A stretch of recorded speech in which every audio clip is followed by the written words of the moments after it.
राम हरे राम राम राम हरे हरे हरे कृष्णा कृष्णा कृष्णा हरे हरे हरे राम राम राम हरे हरे हरे कृष्णा कृष्णा कृष्णा हरे हरे हरे राम राम राम हरे हरे हरे कृष्णा कृष्णा कृष्णा हरे हरे हरे राम राम हरे हरे हरे कृष्णा कृष्णा कृष्णा हरे हरे हरे राम राम हरे हरे हरे कृष्णा कृष्णा कृष्णा हरे हरे हरे राम राम हरे हरे हरे कृष्णा कृष्णा कृष्णा हरे हरे पुंडलिकावरती हरिठल श्रीनादेव तुकाराम पंढरीनाथ भगवान की जय माऊली ज्ञानेश्वर महाराज की जय जगद्गुरु संत तुकाराम महाराज की जय शांती ब्रह्म एकनाथ महाराज की श्री समर्थ सद्गुरु किसंगी बाबा की अवधूत चंदनम श्री गुरुदेव दत्त मंगल मूर्ति मोरया सब संतान की जय गो माता की जय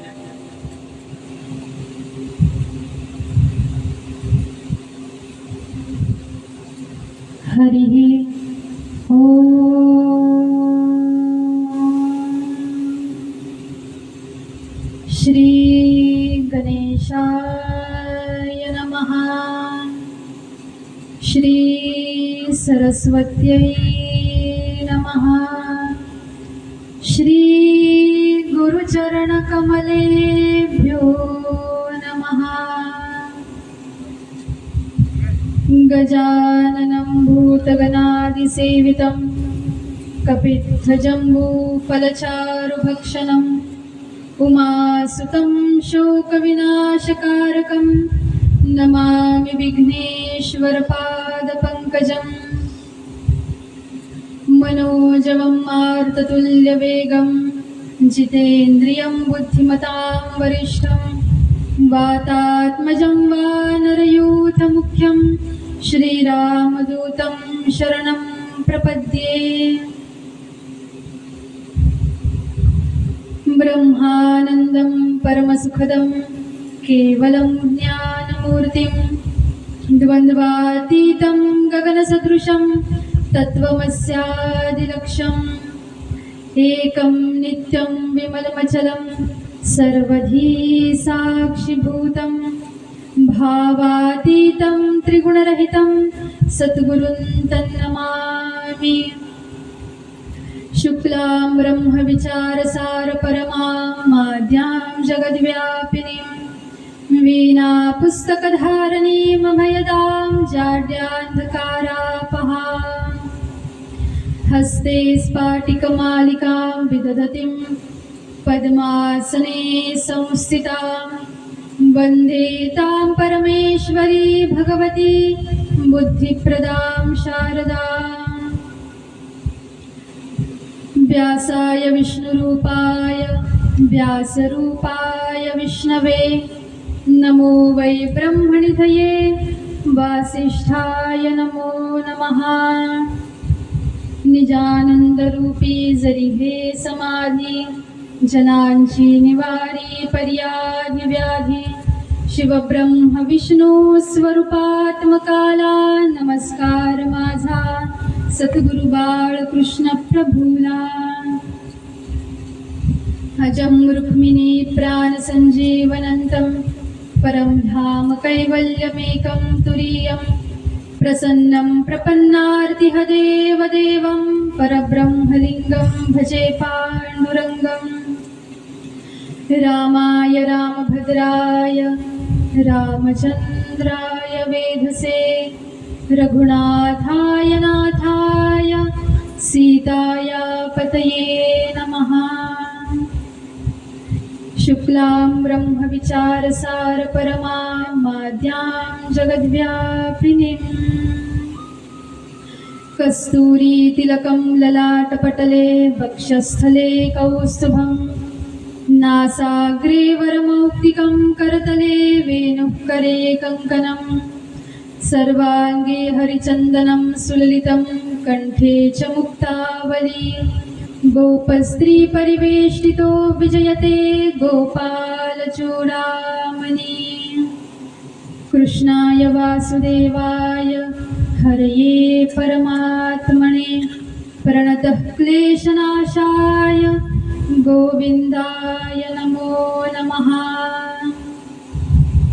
ध्येयं सदा परिभवग्नमभीष्टदोहं तीर्थास्पदं शिवविरिञ्चिनुतं शरण्यं भृत्यार्तिहं प्रणतपालभवाब्धिपोतं वन्दे महापुरुषते चरणारविन्दम्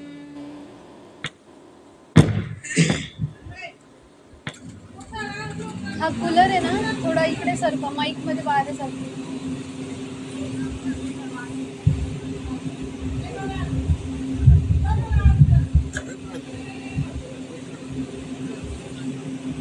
जय जय गुरु महाराज गुरु जय जय परब्रह्म सद्गुरु जय जय गुरु महाराज गुरु जय जय परब्रह्म सद्गुरु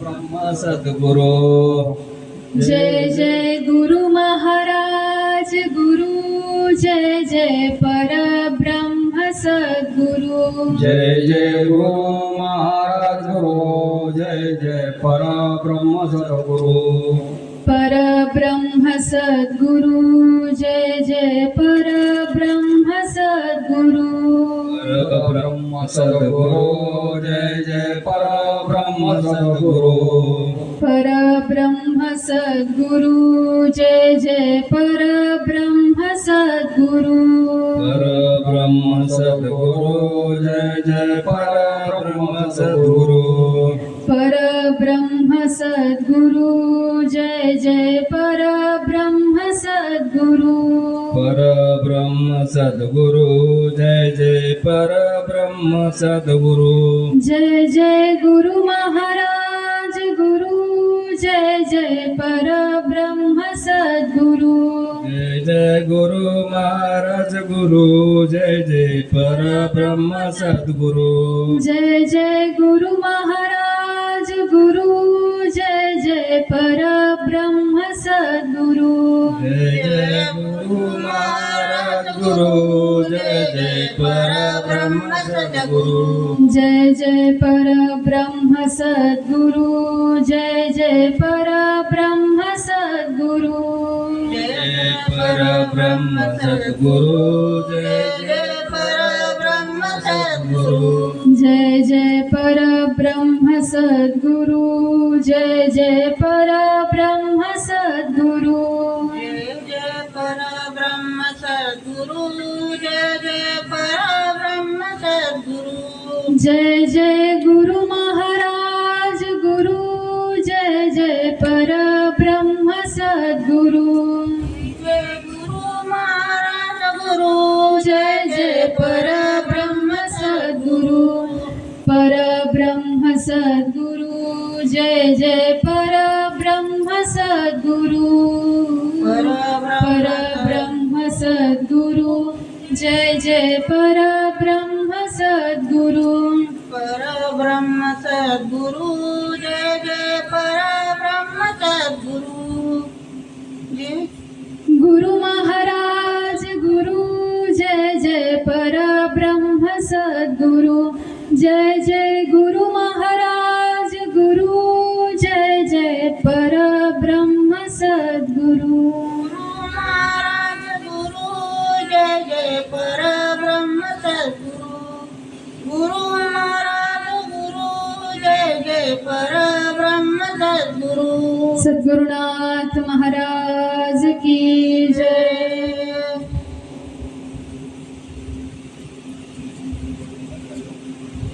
सच्चिदानंद स्वरूप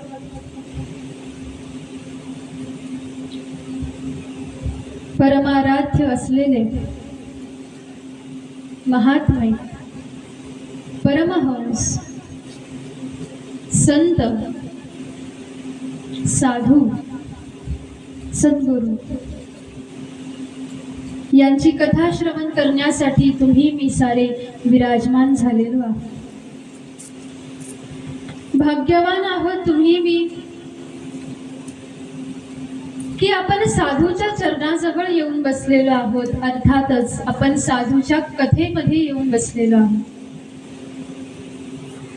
तसं पाहायला गेलं तर या मृत्यू लोकामध्ये ऐकायला भरपूर साऱ्या गोष्टी आहेत, परंतु काय ऐकायला पाहिजे आणि काय ऐकू नये याचा विवेक हा महत्वाचा आहे. नसतं जी गोष्ट तुमच्या माझ्या परम कल्याणाची नाही अशा गोष्टीचे श्रवण तुमच्या माझ्याकडून होतं, आणि जी गोष्ट तुमच्या माझ्या परम कल्याणाला कारणीभूत ठरणार आहे अशा सत्संगाचं श्रवण तुमच्या माझ्याकडून होत नाही. म्हणून पहा, जीवन जगत असताना जसं काय करायला पाहिजे आणि काय करू नये हे जसं महत्वाचं आहे, त्याच पद्धतीने काय ऐकायला पाहिजे आणि काय ऐकू नये याचा सुद्धा विवेक तुम्हाला मला प्राप्त असायला हवा. मनुष्याने काय ऐकावं? तुम्हा आम्हा साऱ्या जीवांना एक इंद्रिय भगवंतांनी दान केलेले आहे, ज्याला कर्ण अर्थात कान असं म्हणतात.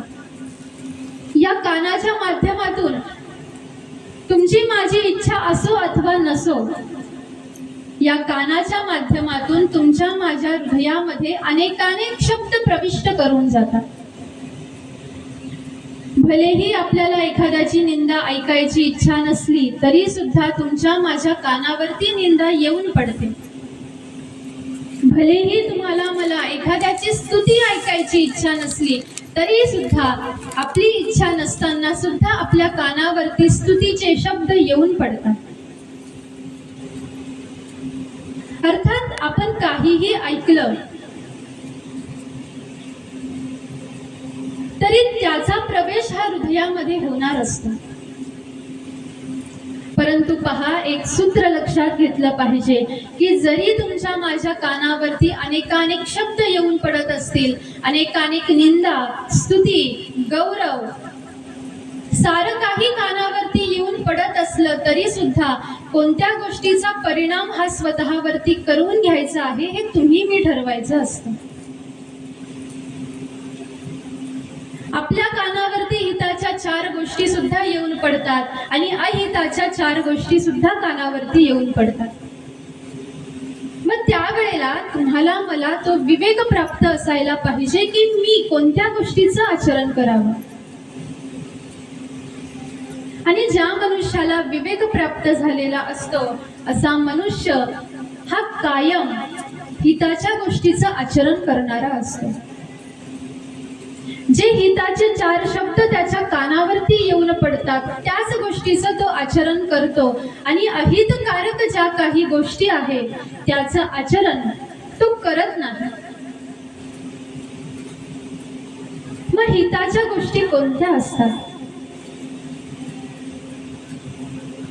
परमार्थ साधना कशी करावी, सद्गुरूंची शरणागती कशी प्राप्त करून घ्यावी आणि स्वतःचं परमकल्याण कसं साधावं, या गोष्टी या हिताच्या गोष्टी आहेत, या विवेकाच्या गोष्टी आहेत. आणि पहा, ज्या वेळेला तुमच्या माझ्याकडून असं अध्यात्मशास्त्रातील परमार्थिक ज्या वेळेला संभाषण, विवेचन,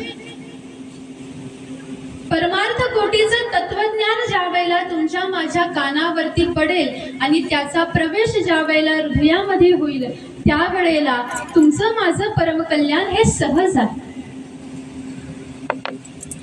आणि म्हणूनच प्रल्हादजी महाराजांनी 9 प्रकारच्या ज्या भक्त्या श्रीमद भागवतामध्ये वर्णन करून सांगितल्या, श्रवणम, कीर्तनम, विष्णुस्मरणम, पादसेवनम, अर्चनम, वंदनम, दास्य, सख्य, आत्मनिवेदनम, ह्या ज्या 9 प्रकारच्या भक्त्या सांगितलेल्या आहेत त्याच्यामध्ये प्रथम क्रमांकाची जी भक्ती सांगितली ती श्रवणम अर्थात ऐकणे. कालपासून आपण सारेजण या हरिकथा मंडपामध्ये येऊन बसलेलो आहोत महाराज. आपण इथं नुसतं येऊन बसलो का? आपल्याकडून बसल्या बसल्या एक भक्ती भगवंतांची घडती आहे आणि त्या भक्तीला श्रवण भक्ती असं म्हणतात. आणि ही भक्ती इतकी सहज वर्णन केली, इतकी सुलभ वर्णन केली की केवळ श्रवण केल्याचा परिणाम स्वरूपाने मनुष्याचं परम कल्याण होत असतं. केवळ श्रवण. मग पहा, केवळ श्रवण केल्याने जर मनुष्याचं परम कल्याण होत असतं, ही गोष्ट जरी खरी असली तरी सुद्धा आपण कुणाच्या मुखामधून श्रवण करतो याला सुद्धा महत्व आहे. तसं सांगणारे काही या मृत्यू लोकांमध्ये कमी नाहीत. हजारो साधक, हजारो प्रवचनकार, कीर्तनकार, भागवतकार या व्यासपीठाच्या माध्यमातून तुम्हाला मला देवाच्या कथाच सांगत आहेत असं आपण म्हणू.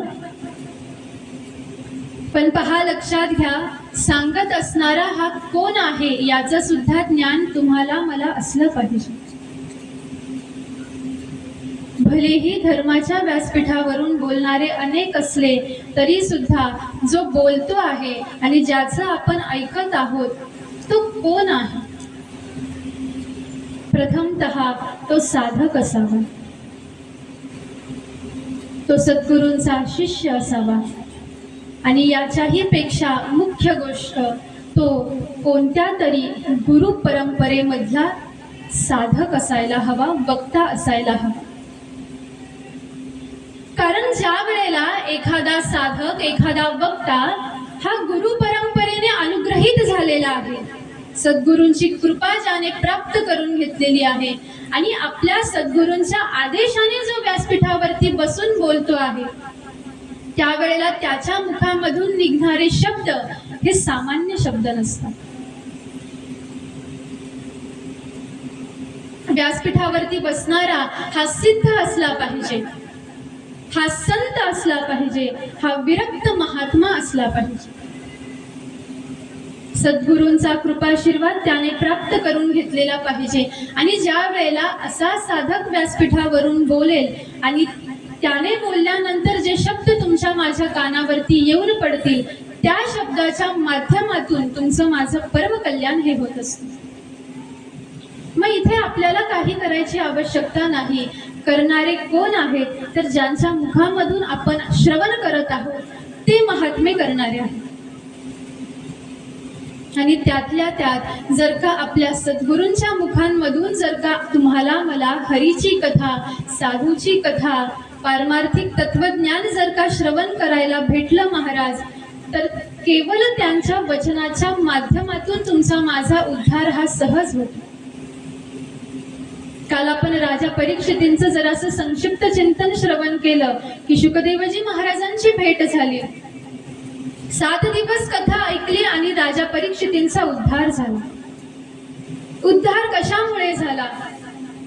याला एक कारण कथा ऐकली आणि दुसरं कारण सद्गुरूंच्या मुखामधून कथा ऐकली म्हणून राजा परीक्षितींचा उद्धार झाला.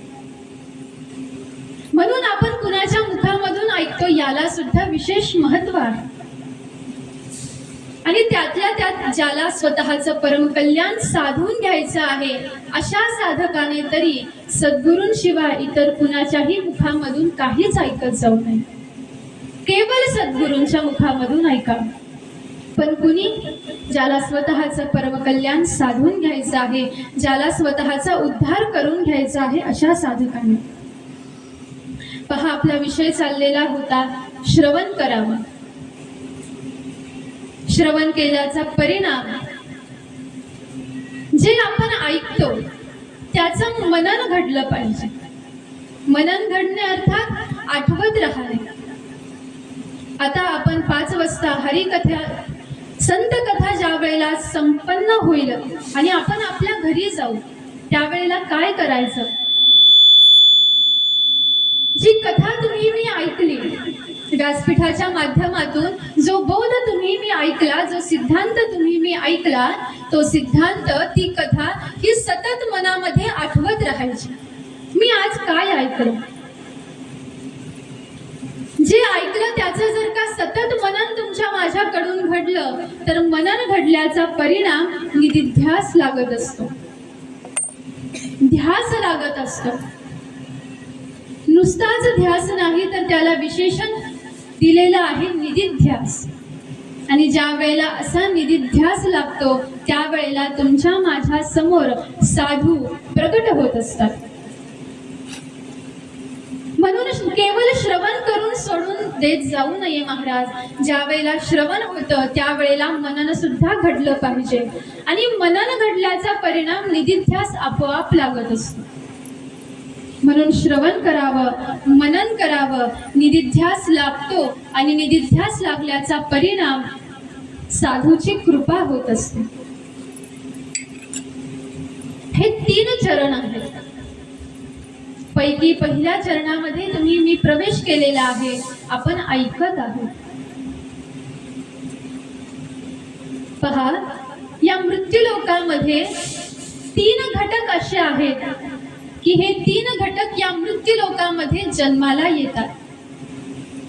एक घटक वर्णन केला ज्यांना भगवंत असं म्हणतात. दुसरा घटक वर्णन केला ज्यांना जीव असं म्हणतात, अर्थात तुम्ही मी. आणि तिसरा घटक वर्णन केलेला आहे ज्यांना साधू, संत, परमहंस असं म्हणतात. पहा, मृत्यू लोकामध्ये भगवंत कशासाठी अवताराला येतात. तसं पाहायला गेलं तर भगवंतांना या मृत्यू लोकामध्ये येण्याची इच्छा अजिबात नाही.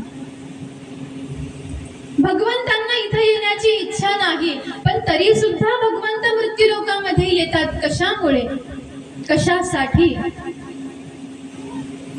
त्याची अनेकानेक कारण ग्रंथांमध्ये वर्णन केलेली आहे. पैकी गीतेचा आश्रय जर का तुम्ही मी घेतला तर गीता तुम्हाला मला सांगते भगवंत या मृत्यू लोकामध्ये कशासाठी अवताराला येतात. यदा यदा हि धर्मस्य ग्लानिर्भवति भारत अभ्युत्थानमधर्मस्य तदात्मानं सृजाम्यहम् परित्राणाय साधूनां विनाशाय च दुष्कृतां धर्म संस्थापनार्थाय संभवामि युगे युगे. भगवंतांचं वचन आहे की अर्जुना, माझी जरी या मृत्यू लोकामध्ये येण्याची इच्छा नसली तरी सुद्धा मला या मृत्यू लोकामध्ये यावं लागतं. कशासाठी? ज्या ज्या वेळेला या धर्माला ग्लानी येते, ज्या ज्या वेळेला हा धर्म याचं तेज जरासं लोप पावल्या जातं, त्या त्या वेळेला या धर्माला पुन्हा एक वेळेला, या धर्माची पुन्हा एक वेळेला स्थापना करण्यासाठी धर्म संस्थापनार्थाय संभवामी युगे युगे.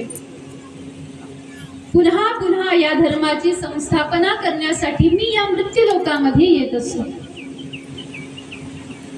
आणि एवढंच नाही तर परित्राणाय साधूना विनाशाय च दुष्कृता. माझे जे भक्त आहेत, जे साधू आहेत, संत आहेत, यांचं रक्षण करण्यासाठी आणि जे पापी आहेत, अधर्मी आहेत, राक्षसी वृत्तीचे जे जीव आहेत त्यांचा संहार करण्यासाठी मी या मृत्यू लोकामध्ये येत असतो. आणि भगवंत अजून एक कारणामुळे या मृत्यू लोकामध्ये येतात. ज्या वेळेला तुम्ही मी भगवंतांना बोलावतो, ज्या वेळेला तुम्ही मी भगवंतांचा धावा करतो, त्यावेळेला भगवंत या मृत्यू लोकामध्ये येत असतात. कारण 3 पाहत आहोत आपण. पहिलं कारण धर्माला आलेली ग्लानी, दुसरं कारण साधूंचं रक्षण आणि पापी जीवांचा नाश अर्थात उद्धार, आणि तिसरं कारण तुमच्या माझ्यासारखे प्रेमळ भक्त, गोप गोपिकांसारखे प्रेमळ भक्त, नंदबाबा यशोदांसारखे प्रेमळ भक्त, दशरथजी महाराजांसारखे पिता ज्या वेळेला भगवंतांना बोलावतात त्यावेळेला भगवंतांना या मृत्यू लोकामध्ये यावं लागतं.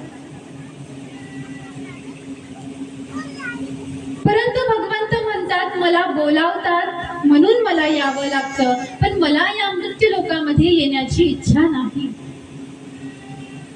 पण ज्या वेळेला माझे भक्त माझा धावा करतात, ज्या वेळेला माझे भक्त माझ्या मंदिरामध्ये येऊन माझी स्तुती गायन करतात, माझा धावा करतात, माझ्या नामाचं संकीर्तन ज्या वेळेला करतात, त्या वेळेला मी आपोआप माझ्या भक्तांकडे खेचला जातो आणि त्यांच्या प्रेमाला भुलून मी या मृत्यू लोकामध्ये अवताराला येत असतो.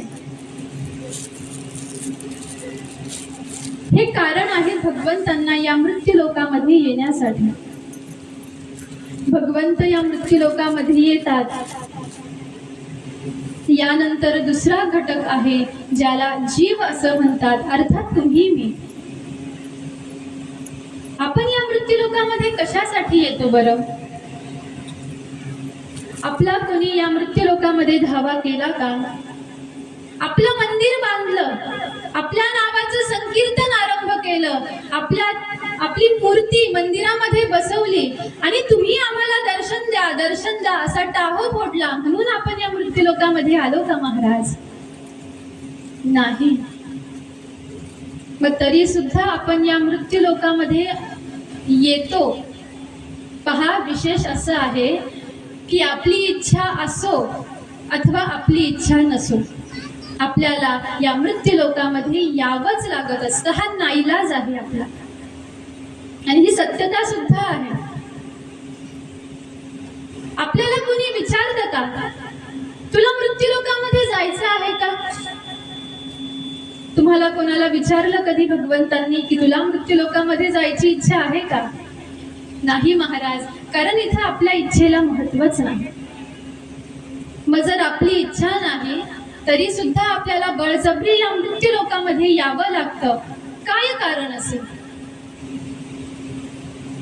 याचं उत्तर देताना ज्ञानोबा म्हणतात, अगा कर्मी जे उरावे ते सुख दुःखी फळावे, ते भोगावया यावे लागे देहा एका. अगा कर्मी जे उरावे. आपण या मृत्यू लोकामध्ये जन्माला येतो याला कारण आपलंच कर्म आहे. पूर्वजन्मामध्ये आपल्याकडून जे काही पाप कर्म घडलेलं असेल अथवा पुण्य कर्म घडलेलं असेल, त्याच्या परिणाम स्वरूपाने जे संचित तयार होतं, जे प्रारब्ध तयार होतं, त्या प्रारब्धाचा भोग भोगण्यासाठी तुम्हाला मला जन्म मिळत असतो.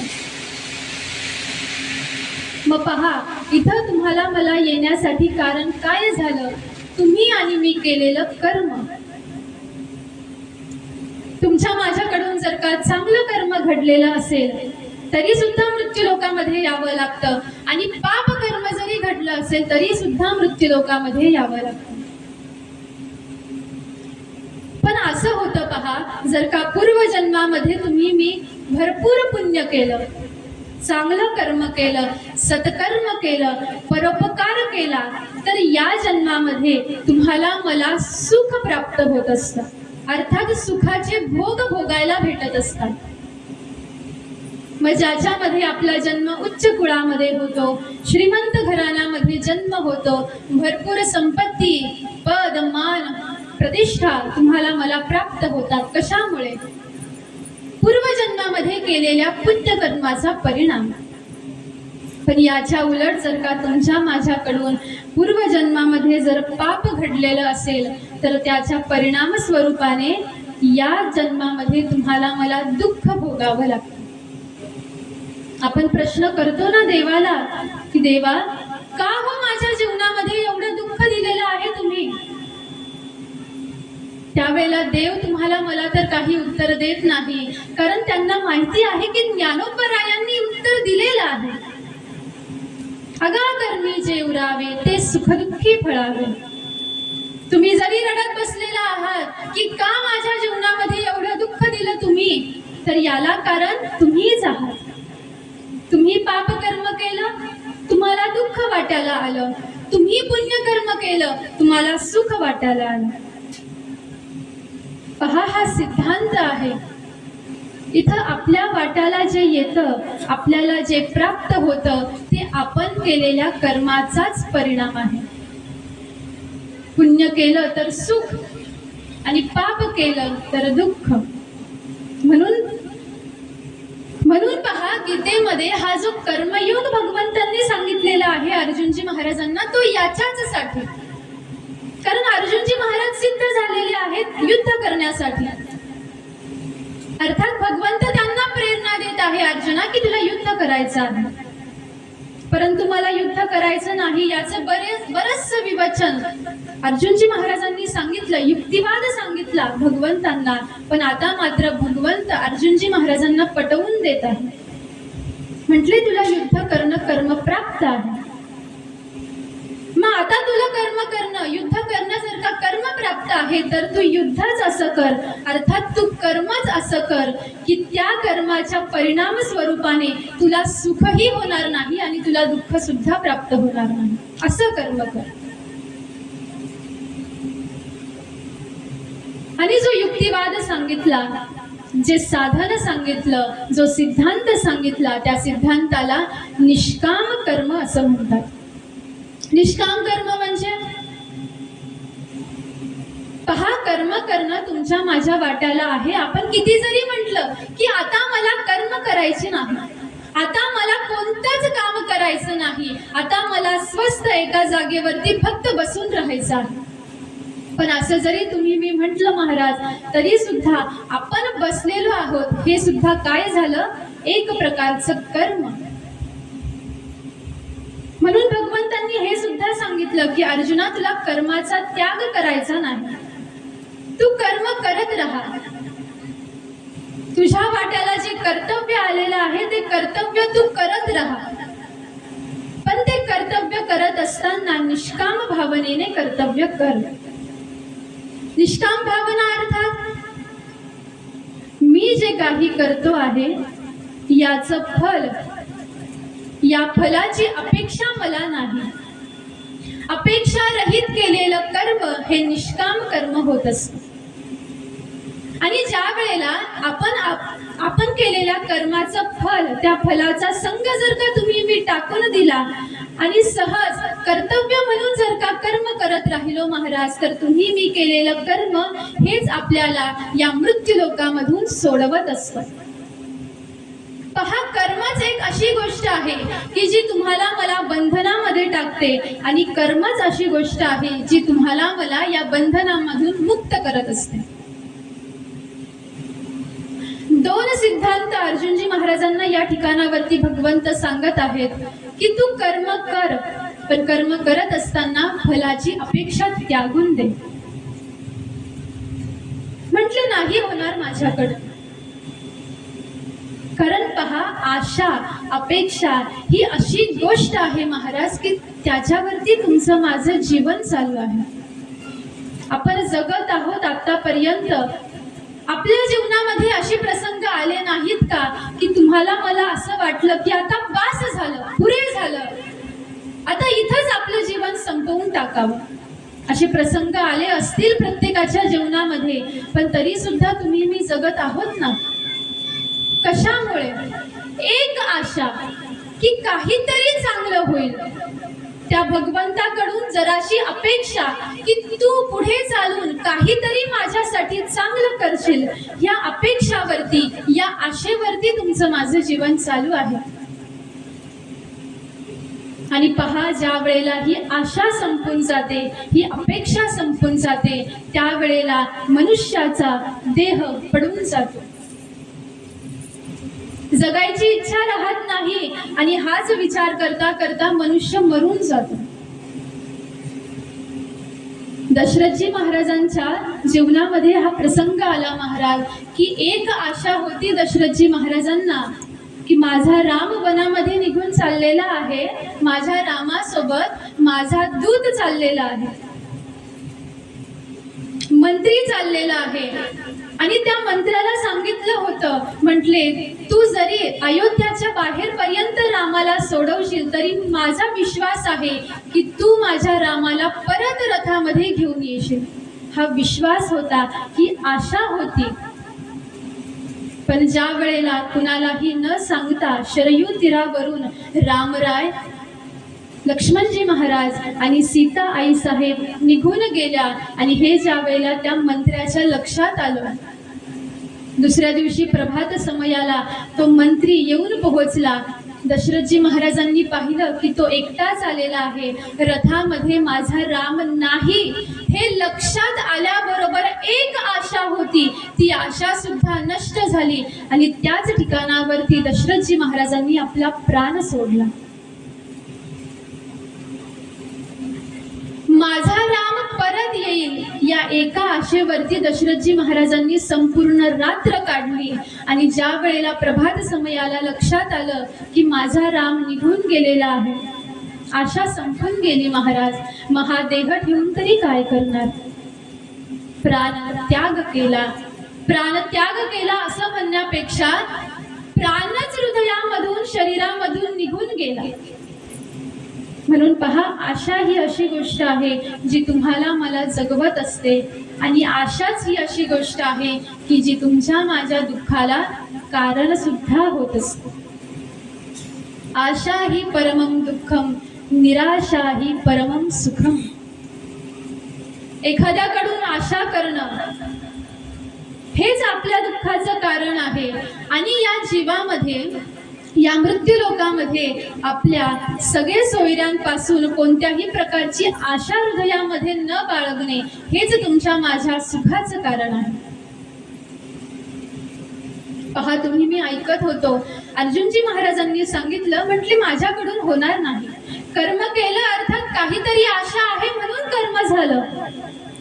माझ्याकडून फलाची अपेक्षा सोडून देणं होणार नाही. म्हटले भगवंता, तुम्ही काहीतरी दुसरा उपाय सांगा. मग त्यावेळेला अतिशय सोपा उपाय भगवंतांनी सांगितला की जे जे कर्म करशील ते ते कर्म मज प्रित्यर्थ कर, अर्थात माझ्यासाठी कर. भगवंतासाठी कर्म करणे म्हणजे काय?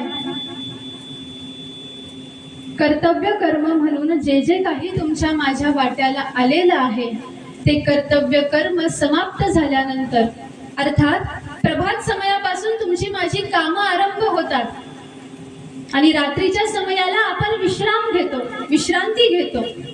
मग काय करायचं? दिवसभर तुमच्या माझ्याकडून कर्म झालेलं आहे, नाना प्रकारचे सायास झालेले आहेत, आशा लावलेल्या आहेत, अपेक्षा ठेवलेल्या आहेत, सारं काही दिवसभर झालेलं आहे. मग ज्या वेळेला अस्तमानाच्या समयाला आपण अंथरुणावरती असू त्यावेळेला हात जोडायचे, भगवंतांच्या मूर्तीचं ध्यान करायचं आणि एवढंच म्हणायचं, श्री कृष्णार्पणमस्तु. केवळ एक शब्द, श्री कृष्णार्पणमस्तु. आणि असं म्हणून आपण दिवसभर केलेलं कर्म हे भगवंतांच्या चरणावरती समर्पित करून टाकायचं.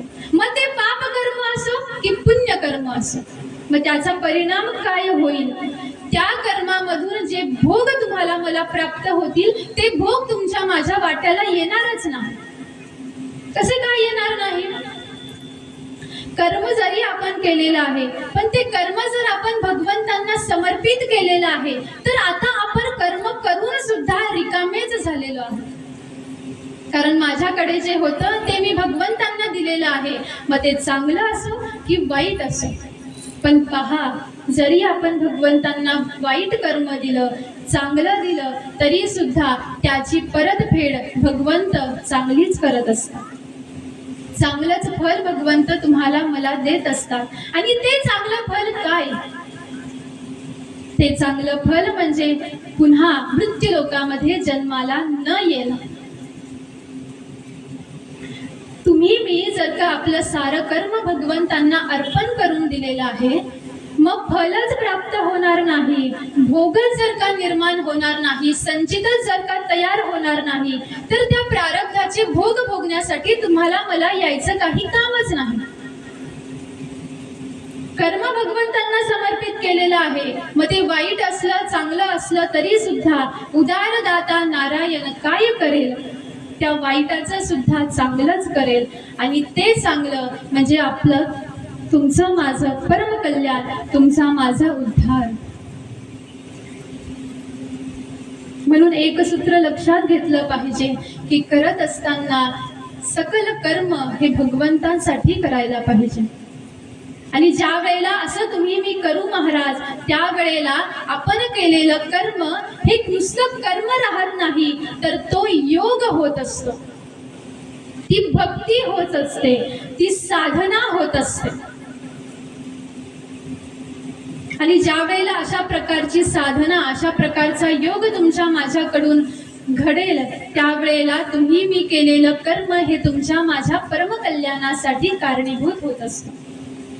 म्हणून पहा, आपण पाहत होतो, काय पाहत होतो आपण?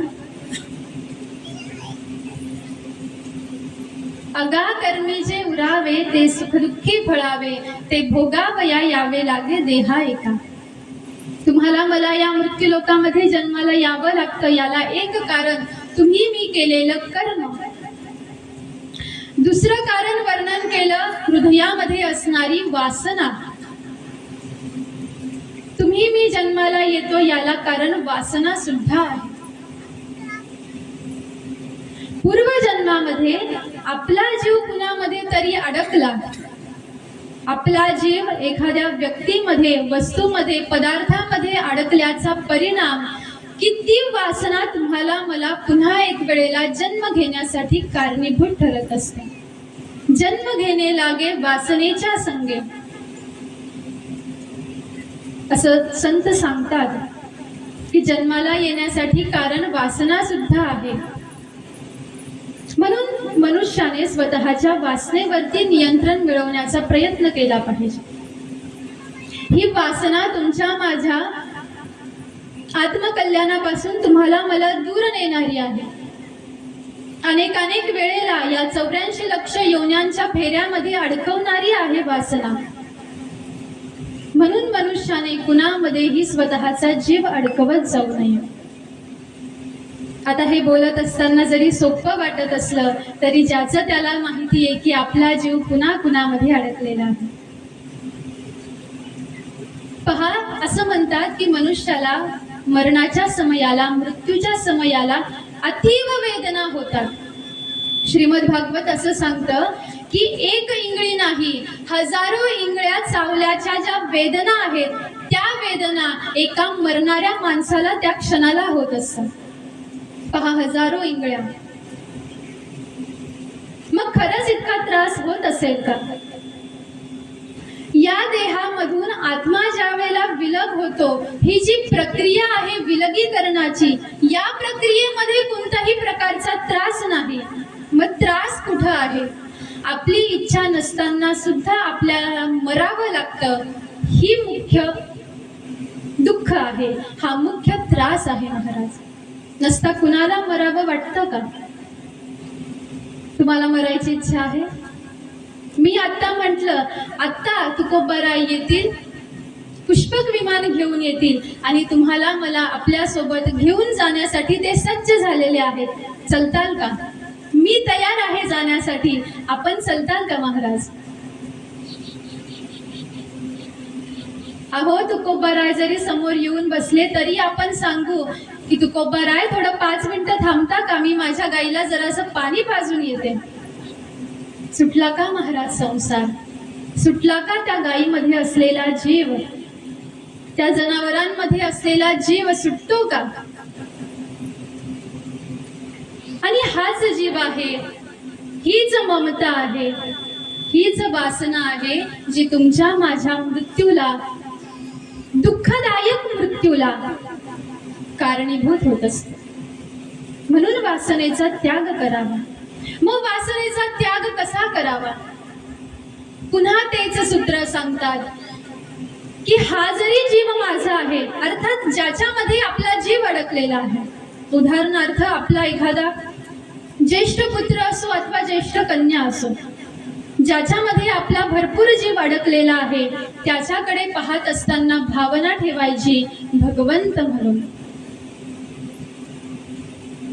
त्याच्याकडे पाहत असताना जर का भगवंत म्हणून पाहिलं तर त्याच्यामध्ये जरी तुमचा माझा जीव अडकला महाराज, तरी सुद्धा तो अडकलेला जीव हा तुम्हाला मला देवापर्यंतच नेत असतो. पहा, लक्षात घ्या, परमार्थ करणं म्हणजे काही जगावेगळं काहीतरी करायची आवश्यकता नसते. परमार्थ करणं म्हणजे काय?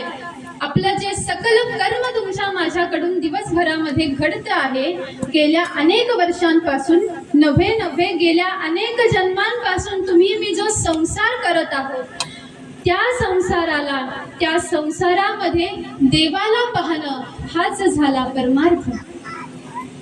विशेष काही वेगळं करायची आवश्यकताच पडत नाही. लेकरा बाळांकडे पाहत असताना भगवंत म्हणून पाहावं, आई वडिलांकडे पाहत असताना भगवंत म्हणून पाहावं. कर्म करत असताना मी माझ्या देवासाठी कर्म करतो आहे आणि कर्म करून झाल्यानंतर झालेलं कर्म भगवंतांना समर्पित करून देणं, हे दिसत असताना जरी तुम्हाला मला संसार वाटत असला महाराज, तरी सुद्धा हा संसार नसतो, हा परमार्थ असतो. पहा, साधू संतांनी संसार केला नाही का? तुकोबारायांनी संसार केला नाही का? नाथ बाबांचा संसार किती विलक्षण होता महाराज. भरपूर संपत्ती आहे नाथ बाबांना, शेतीवाडी आहे, भला मोठा वाडा आहे, गिरजाई साहेबांसारखी धर्मपत्नी आहे, हरिपंडितासारखा ज्येष्ठ पुत्र आहे. परंतु एवढं असून सुद्धा नाथ बाबांचा परमार्थ ज्यावेळेला तुम्ही मी पाहू, त्यावेळेला उच्च कोटीचा परमार्थ होता नाथ बाबांचा.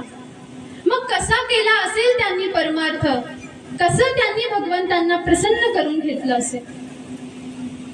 ते काय घरदार सोडून गेले का? गिरजाई साहेबांचा त्याग केला का? नाही महाराज. एक सूत्र जे आपण श्रवण करत आहोत, त्याच सूत्राचं अवलंबन नाथ बाबांनी केलं की आपल्या संसारामध्ये नाथ बाबांनी भगवंतांना पाहिलं आणि केवळ भगवंतांना केंद्रबिंदू ठेवल्याचा परिणाम की नाथ बाबांचा संसारही पूर्ण झाला आणि परमार्थ सुद्धा परिपूर्ण झालेला आहे. म्हणून केंद्रबिंदू असावा भगवंत आणि त्यांच्या भोवती तुमचा माझा संसार चालू ठेवायला पाहिजे. म्हणून वासनेचा त्याग, अर्थात वासनेवरती विजय मिळवावा, ही वासना तुमच्या माझ्या जन्माला कारण होत असते. हे दुसरं कारण. आणि तिसरं कारण आहे भगवंतांची तुमच्या माझ्यावरती असलेली अहैतुक कृपा. हे 3 कारण असे आहेत की याच्या परिणाम स्वरूपाने तुम्हाला मला या मृत्यू लोकामध्ये अवताराला यावं लागतं. पहिला घटक तुम्ही मी पाहिला भगवंत, ज्यांची इच्छा नसताना सुद्धा त्यांना मृत्यू लोकामध्ये यावं लागतं. दुसरा घटक पाहिला जीव, अर्थात तुम्ही मी, तुमची माझी इच्छा असो अथवा नसो, तुम्हाला मला यावंच लागतं, कारण इथं आपल्याला विचारणारं कोणीही नाही. आणि तिसरा घटक ज्यांना परमहंस, विरक्त, साधू, संत असं म्हणतात. या साधू संतांना मृत्यू लोकामध्ये येण्याचं काय कारण? या साधू संतांना मृत्यू लोकामध्ये अवतार घेण्याचं कारण निवडावं लागत नाही महाराज. यांना इच्छा होते की मला या मृत्यू लोकामध्ये अवताराला यायचं आहे.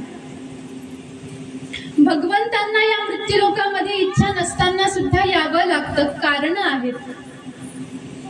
इथं भगवंतांच्या इच्छेचा सुद्धा आदर नाही, तुमच्या माझ्या सुद्धा इच्छेचा आदर नाही, पण या ठिकाणावरती साधू संतांच्या इच्छेचा आदर आहे. त्यांना इच्छा होते की मला मृत्यू लोकामध्ये जन्माला यायचं आहे आणि मला या जड जीवांना उद्धरून यायचं आहे. काय इच्छा होते भगवंतांना, काय इच्छा होते साधू संतांना मृत्यू लोकामध्ये येण्याची?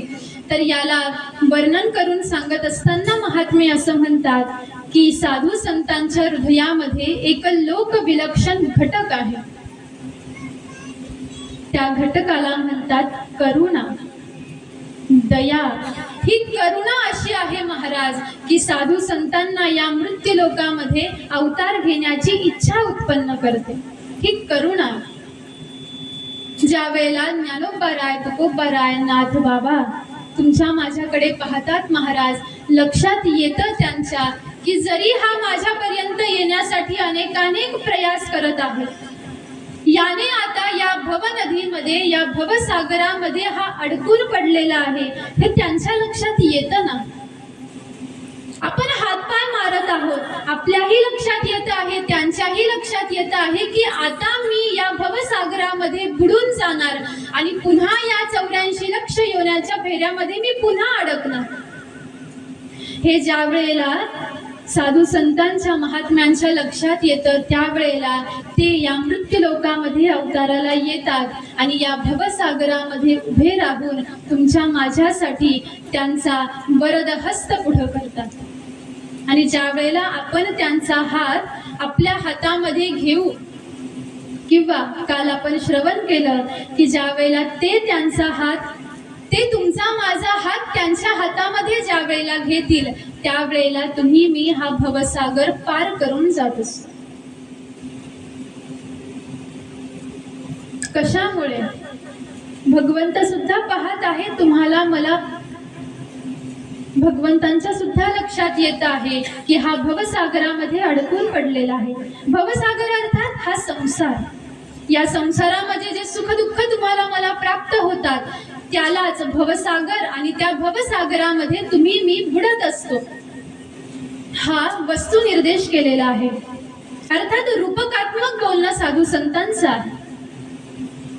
भगवंतही पाहतात, पण ज्या वेळेला साधू संतांना तुमच्या माझ्याबद्दल करुणा उत्पन्न होते त्यावेळेला साधू संत तुमच्या माझ्यासाठी या मृत्यू लोकामध्ये अवताराला येत असतात. आणि पहा, त्याच महात्म्याचं लक्ष तुमच्या माझ्याकडे गेलं, पूर्वजन्मामध्ये सुद्धा गेलं असेल. त्या महात्म्याच्या हृदयामध्ये करुणा उत्पन्न झाली, दया उत्पन्न झाली आणि तोच महात्मा या मृत्यू लोकामध्ये अवताराला आला. मग अवताराला येत असताना मी कुणाच्या पोटी जन्म घेऊ? कारण पहा, साधू संतांना ज्या वेळेला अवतार घ्यायचा असतो त्यावेळेला साधू संत हे कुळ पाहत असतात, हे बीज पाहत असतात. हे बीज कसं आहे? मला ज्या कुळामध्ये जन्माला यायचं आहे ते कुळ कसं आहे? म्हणून साधू संत जे तुम्हाला मला वारंवार उपदेश करतात महाराज की मनुष्याने सदाचरण करावं, सदाचरणावरती सतत लक्ष ठेवावं. कशामुळे? ज्या वेळेला तुमच्या माझ्याकडून सत्कर्माचं अनुष्ठान घडेल, सदाचरण ज्या वेळेला तुमच्या माझ्याकडून घडेल महाराज, त्यावेळेला तुम्ही मी शुद्ध होत असतो आणि आपण शुद्ध झालो की आपोआप आपलं कुळ सुद्धा शुद्ध होत असतं. आणि ज्या वेळेला अशा शुद्ध कुळाकडे ज्या वेळेला महात्म्यांचं लक्ष जातं त्यावेळेला ते कृपावंत होण्यासाठी अशा शुद्ध कुळाचा शोध घेत असतात. आणि तो महात्मा जो वैकुंठामध्ये जाऊन विराजमान झालेला आहे आणि त्याला इच्छा झालेली आहे की मला आता या मृत्यू लोकामध्ये अवताराला यायचं. मग मी कुणाच्या पोटी अवताराला येऊ? मी कुणाच्या कुळामध्ये अवताराला येऊ?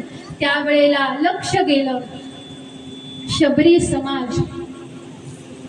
या शबरी समाजामध्ये एक कुळ आहे आणि त्या कुळामध्ये राहीबाई आणि मारुती रायाचे असे दोघही जण सद्गृहस्थ दाम्पत्य आहेत. हे पाहिलं त्या महात्म्याने, त्या परमहंसाने, त्या विरक्त पुरुषाने ही गोष्ट पाहिली की या कुळामध्ये पवित्र कुळ आहे, शुद्ध कुळ आहे आणि या कुळामध्ये राहीबाई आणि मारुती नावाचे दाम्पत्य आहे. सदाचरणावरती सकल लक्ष केंद्रित केलेलं आहे, अनुष्ठान घडतं आहे, सत्कर्माचं आचरण झालेलं आहे. कृपावंत झाला तो महात्मा आणि एक दिवस राहीबाई आईसाहेबांच्या उदरी त्या महात्म्याने जन्म घेतला. जो महात्मा या मृत्यू लोकामध्ये तुमच्या माझ्यासाठी जन्माला आला, अवताराला आला, त्याच महात्म्याचं नाव ठेवलं. काय ठेवलं? नाव काय ठेवलं? किसन. आपण आज काय ऐकत आहोत? आपण आज आपल्या सद्गुरूंचं चरित्र ऐकत आहोत. म्हणून पहा, लक्षात घ्या, या जगामध्ये भलेही आपल्याकडून अनेक अपराध घडो, त्याचं प्रायश्चित्त आहे. पण सद्गुरूंचा जर का तुमच्या माझ्याकडून अपराध घडला तर वज्रलेप होत असतो म्हणतात. त्या अपराधाची क्षमा भगवंत सुद्धा करू शकत नाही. मग सद्गुरूंचा अपराध म्हणजे काय? सद्गुरूंची कथा ऐकत असताना लक्ष न देणे, एकाग्र चित्त न होणे, सद्गुरूंचं ध्यान न करणे, सद्गुरूंचं स्मरण न करणे, सद्गुरूंनी दिलेल्या नामाचं अनुष्ठान न करणे आणि सद्गुरूंनी दिलेलं जे आचरण आहे त्या आचरणावरती आपण वाटचाल न करणे, हा झाला सद्गुरूंचा अपराध. म्हणून पहा, सावध व्हा, सावध राहायला पाहिजे. कारण आपण आता आपल्या सद्गुरूंचं चरित्र ऐकत आहोत. आपले सद्गुरू या मृत्यू लोकामध्ये अवताराला आले आणि आपल्या सद्गुरूंनी नाव धारण केलं किसन. तसं पाहायला गेलं तर पहा, एकेरी वाक्योच्चार करत जाऊ नये. पण आपल्याला बोलत असताना हा नामोल्लेख करणं कर्म प्राप्त आहे. पण तरी सुद्धा आपण असं म्हणू की आपले बाबा अवताराला आले, बालवय आहे आणि त्या काळची परिस्थिती सुद्धा काही चांगली नाही महाराज. आर्थिक दारिद्र्य आहे, सामाजिक दारिद्र्य आहे, वैभवता, भौतिकता कदाचित त्या कालामध्ये दिसेनासी असेल आणि त्याच्याच परिणाम स्वरूपाने बालवयामध्ये असलेले आपले बाबा, खेळण्या बागडण्याचं वय आहे त्यांचं आणि त्याच वयामध्ये बाबा कामाला लागले. काय काम करत होते आपले बाबा? पाटलाच्या ज्या शेळ्या आहेत, ज्या मेंढ्या आहेत, जी गुरं आहेत, त्यांचा सांभाळ बाबा करायचे. लहान वय आहे, जन्म झाल्यापासूनच. अर्थातच पहा, महात्मे होते, परमहंस होते, विरक्त वृत्ती होती, त्यामुळे आपोआपच त्यांचा कल हा भगवंतांच्या प्रती अधिक असणार. जन्माला आले, तुम्हाला मला खेळताना बागडताना जरी दिसत असले तरी सुद्धा त्यांची जी अंतःकरण वृत्ती होती, ती अंतःकरण वृत्ती त्या परमात्मा तत्वाशी केंद्रित झालेली होती. त्यामुळे आपण काय करत आहोत, काय करत नाही याचं ज्ञान त्यांना नाही.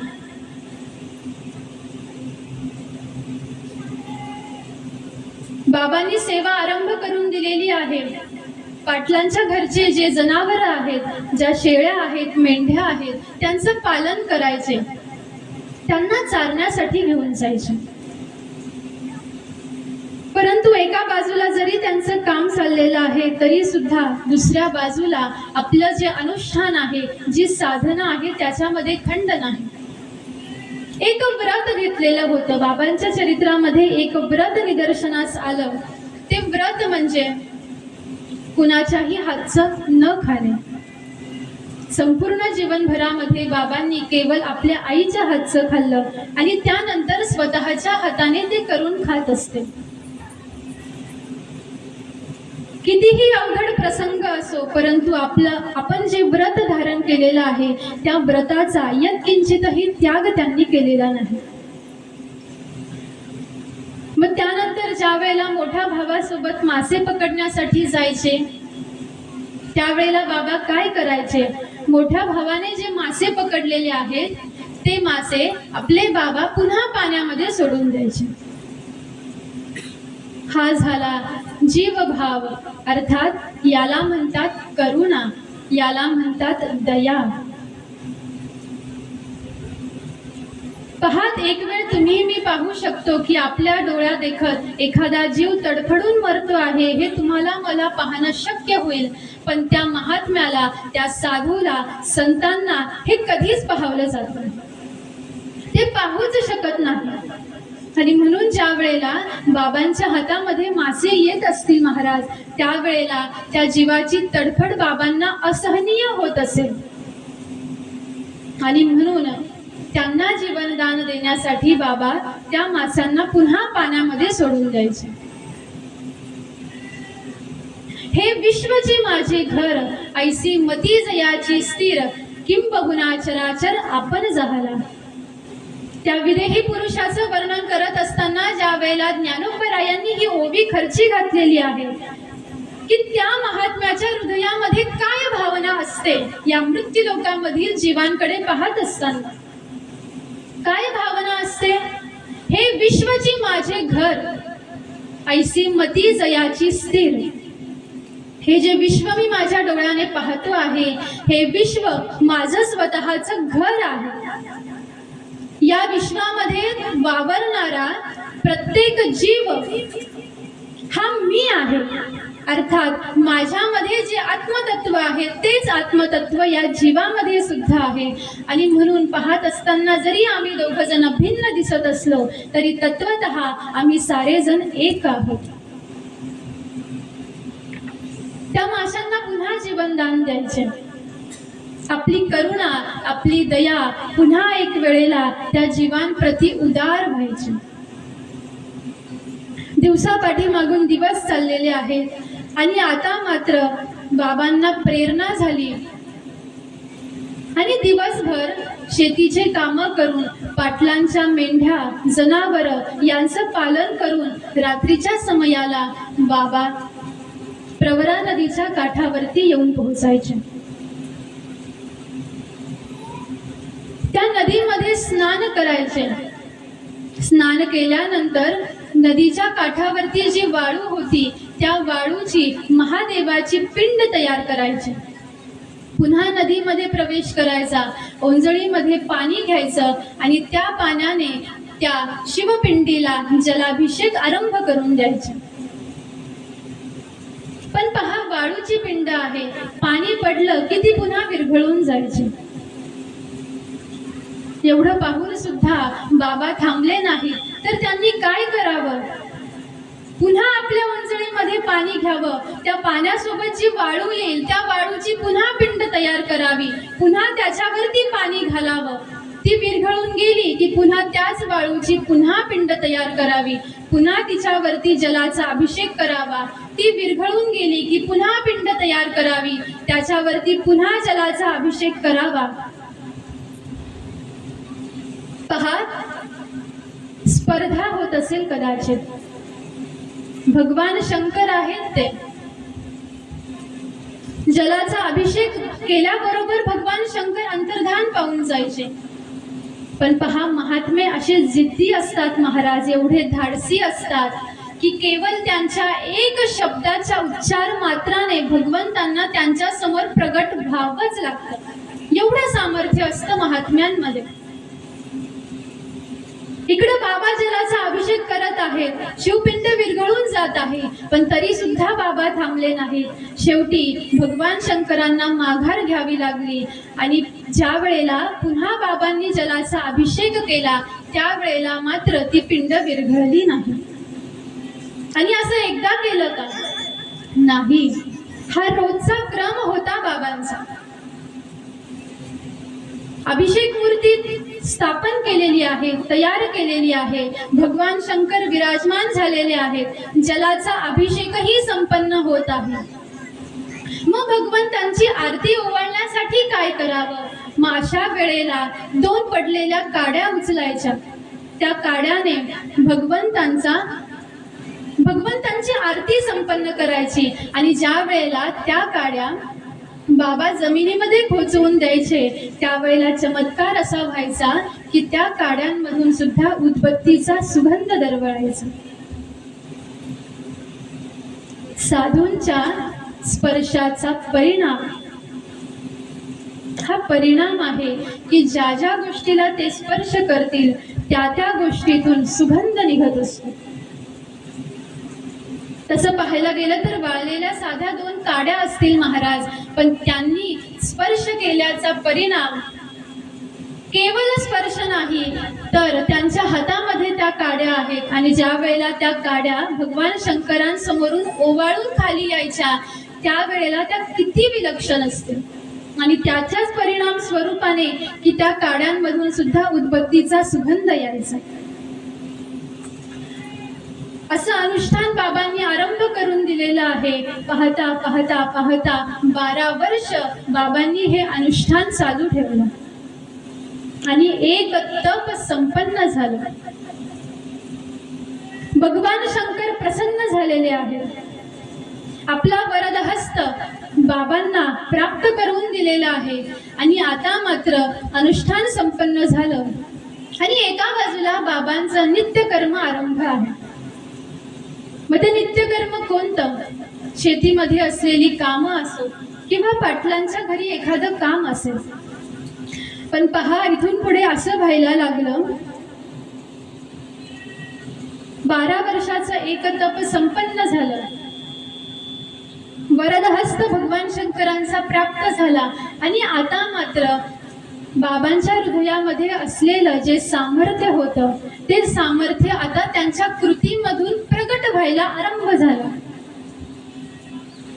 मग त्याच्यापैकी पहिली कृपा ही पाटलांवरती गेली असं म्हणावं.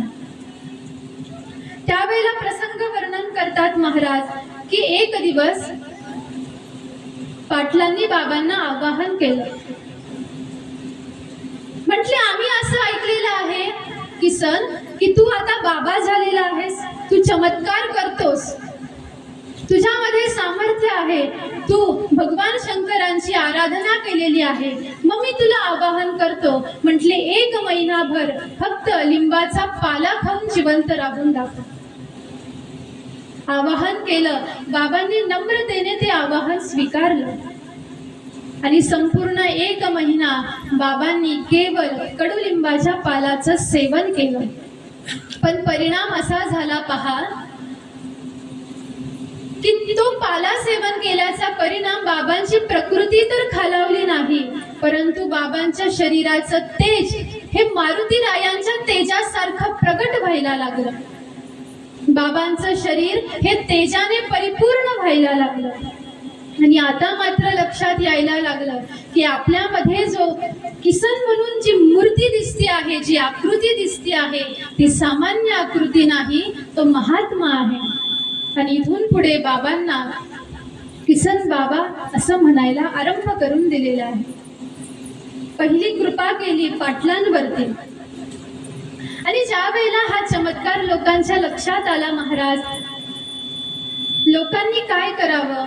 लोकांनी बाबांना कामावरती ठेवणंच बंद करून दिलं. कारण आदर भाव होता की हे महात्मे आहेत, हे सिद्ध पुरुष आहेत आणि यांच्याकडून आपण काम कसं करून घेणार, म्हणून काम सुद्धा सोडून दिलं. आणि आता मात्र बाबांनी संधी साधली आणि बाबांनी विचार केला की मला 4 धाम यात्रा करायच्या आहे. घरी येऊन पोहोचले, वडिलांना परवानगी मागितली, परंतु वडिलांनी परवानगी देण्याच्या अगोदरच बाबांनी मनोमन निश्चय केला आणि बाबा 4 धाम यात्रेसाठी निघाले. निघत असताना बाबांच्या वडिलांनी त्यांच्या हातावरती 4 रुपये ठेवले. कारण प्रवासामध्ये अडीअडचणीच्या काळामध्ये बेटा तुला हे पैसे कामी पडतील. बाबांनी ते पैसे आपल्या हातामध्ये घेतले आणि घराबाहेर पडले. आता 4 धाम यात्रेला निघून गेलेले आहेत. याचा अर्थ सरासरी बाबांना येण्यासाठी 6 महिने किंवा 1 वर्ष लागते.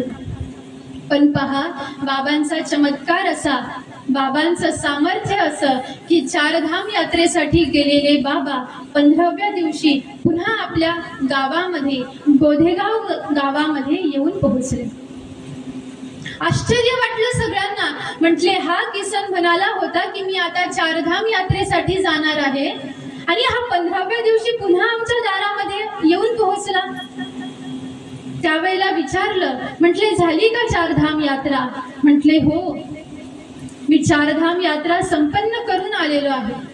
विश्वास बसला नाही गावकऱ्यांना.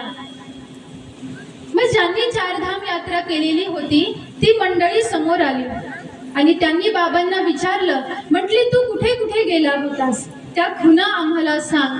आणि त्यावेळेला बाबांनी ज्या ज्या ठिकाणी ज्या ज्या खुणा होता, जे जे तीर्थक्षेत्र होते, जे जे वास्तू होते, स्थापत्य होते, त्या साऱ्या खुणा त्या मंडळींना वर्णन करून सांगितल्या. आणि आता मात्र पुन्हा एक वेळेला साऱ्या लोकांना याची प्रचिती आली की खरंच हा समोर उभा असलेला कोणीतरी विलक्षण महात्मा आहे, जो चारधाम यात्रेला गेला, पण चारधाम यात्रा ज्याने 15 दिवसामध्येच संपन्न केली. लोक विलक्षण कृती. तसं पाहायला गेलं तर या महात्म्याचं वर्णन करत असताना ज्ञानोबा सांगतात की तो जो विदेही व्यक्ती आहे, विदेही पुरुष जो आहे, तो एकेची ठाई बैसला परी सर्वत्र तोची गेला. असं त्याच्या सामर्थ्याचं वर्णन करत असताना वर्णन करतात की तो विदेह पुरुष एकेची ठाई बैसला, अर्थात तो एकाच जागेवरती जरी बसलेला असला तरी सुद्धा सर्वत्र तोची गेला. या समस्त ब्रह्मांडामध्ये तोच फिरतो आहे. या समस्त ब्रह्मांडामध्ये त्याचाच गुंजारव होतो आहे, जरी तो तुम्हाला मला एका ठिकाणावरती बसलेला दिसत असला तरी सुद्धा. आणि म्हणूनच या शक्तीची संपन्नता दाखवण्यासाठी ज्ञानोबरायांचं हे सूत्र सत्य करून दाखवण्यासाठी बाबांनी ही विलक्षण चेष्टा केली, अर्थात लीला केली. आणि ज्या वेळेला आता साऱ्यांच्या लक्षामध्ये यायला लागलेलं आहे, पाहता पाहता बाबा 20 वर्षाचे झाले. भगवान शंकरांचं 12 वर्षाचं तप संपन्न केलेलं आहे. एक तप पूर्ण झालेला आहे. चारधाम यात्रा सुद्धा संपन्न झालेली आहे. आणि आता मात्र बाबांनी माधुकरी मागण्याची सेवा आरंभ करून दिली. व ज्या गावामध्ये बाबा माधुकरी मागण्यासाठी जायचे त्यावेळेला माधुकरीमध्ये चारा यायचा, पीठ यायचं, भाकरी यायचं. मग बाबा काय एकटे खात असतील का? नाही महाराज. जो चारा प्राप्त व्हायचा तो चारा जनावरांना टाकायचे. जे पीठ प्राप्त व्हायचं त्या पिठाचे छोटे छोटे गोळे करायचे आणि ते माशांना खाऊ घालायचे. ज्या भाकरी प्राप्त व्हायच्या त्या भाकरी जनावरांना आधी द्यायचे आणि नंतर बाबा प्राशन करत होते, सेवन करत होते. कशामुळे? करुणा, दया. हे विश्वचे माझे घर हे सूत्र हृदयामध्ये स्थित असल्याचा परिणाम की ही लीला बाबांकडून व्हायची. आणि पहा चमत्कार असा व्हायचा की ज्या ज्या गावामध्ये बाबा माधुकरी मागण्यासाठी यायचे त्या त्या गावामध्ये काहीतरी शुभ घटना व्हायची, काहीतरी चांगलं व्हायचं.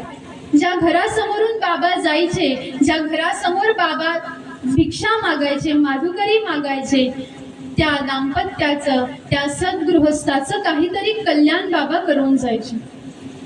आणि हा अनुभव जसा जसा गावकऱ्यांना यायला लागला तसं तसं बाबांना अधिकाधिक माधुकरी प्राप्त व्हायला लागली. मग बाबांनी विचार केला की एवढ्या माधुकरीचं मी काय करू? आणि मग बाबांनी सप्ताह सुरू केले, भंडारा सुरू केला, महाप्रसाद सुरू केला. जी माधुकरी माझ्या झोळीमध्ये येऊन पडते आहे तो नैवेद्य मी भगवंतांना आधी दाखवेल आणि तोच नैवेद्य तुम्ही साऱ्यांनी प्राशन करा. ही कृपा पहा, लक्षात घ्या.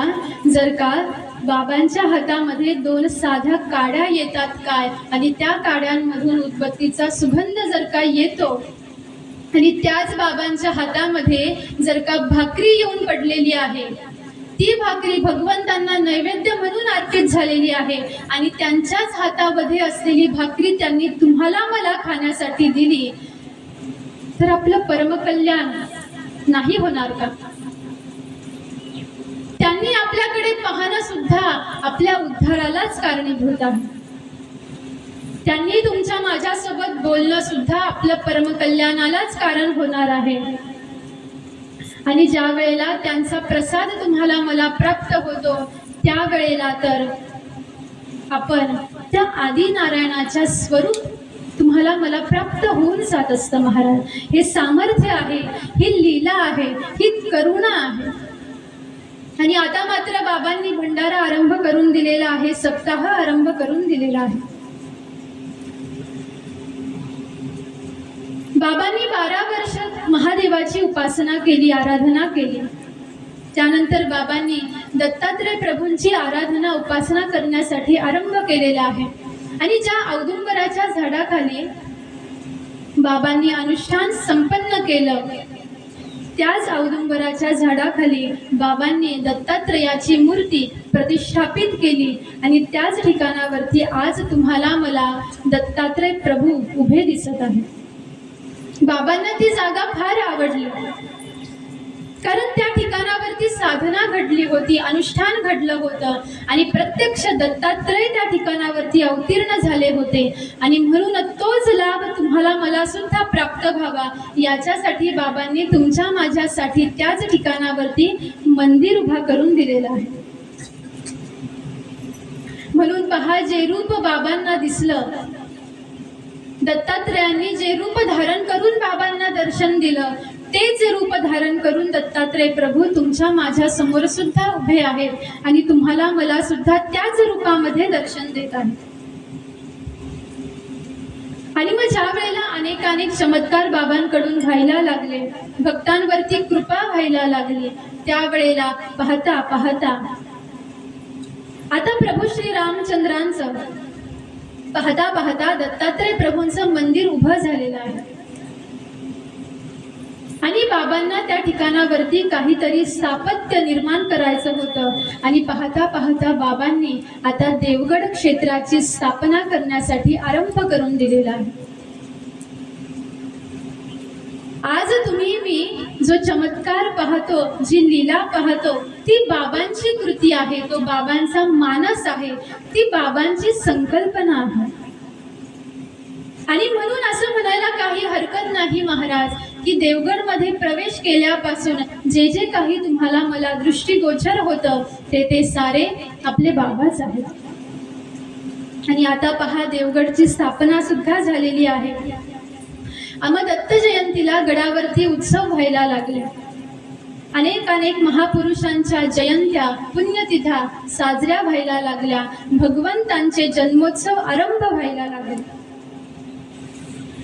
एका बाजूला साऱ्या भक्तांसाठी लोककल्याणा प्रित्यर्थ कार्य आरंभ करून दिलेलं आहे आणि दुसऱ्या बाजूला बाबांकडून आपल्या भक्तांवरती कृपा आरंभ झालेली आहे. मग असे अनेक भक्त होते बाबांचे की ज्याच्यामध्ये ज्यांच्या जीवनामध्ये अनेक संकट आले, पण ज्या वेळेला देवगडचा आश्रय घेतला, ज्या वेळेला बाबांचा आश्रय घेतला, त्या वेळेला त्या भक्तांचं परमकल्याण झालं, अर्थात त्यांना जीवनदान प्राप्त झालं. असेच एक बाबांचे भक्त होते ज्यांचं नाव ज्ञानदेव असं होतं. एकादशीच्या दिवशी देवगडला दर्शनासाठी जायचं म्हणून ते भक्त निघाले. विश्रांतीसाठी एका गावामध्ये थांबले आणि एका सद्गृहस्थांनी आग्रह केला, म्हटले आज आमच्या इथं तुम्ही फराळाला चला. फराळ करण्यासाठी पंक्तीमध्ये विराजमान झालेले आहेत आणि एवढ्या वेळामध्ये एकाएकी ज्ञानदेवांना रक्ताच्या उलट्या झाल्या. जशाच रक्ताच्या उलट्या झाल्या तत्क्षणाला त्यांचा प्राण निघून गेला. काय झालेलं आहे हे कुणाला कळायच्या अगोदर त्यांचा प्राण निघून गेलेला आहे. आणि त्या भक्ताच्या सोबत त्यांच्या सोबत जे महात्मे आलेले होते, जे सद्गृहस्थ आलेले होते, ते धावत जाऊन देवगडला जाऊन पोहोचले. बाबांना सगळी घटना सांगितली. बाबांनी काय केलं, बाबांनी आपल्या जवळ जो अंगारा होता, जी उदी होती, ती उदी त्या भक्ताच्या हातामध्ये दिली आणि चौकी दिली. बाबांचा प्रसाद घेऊन तो पुन्हा त्या ठिकाणावरती येऊन पोहोचला.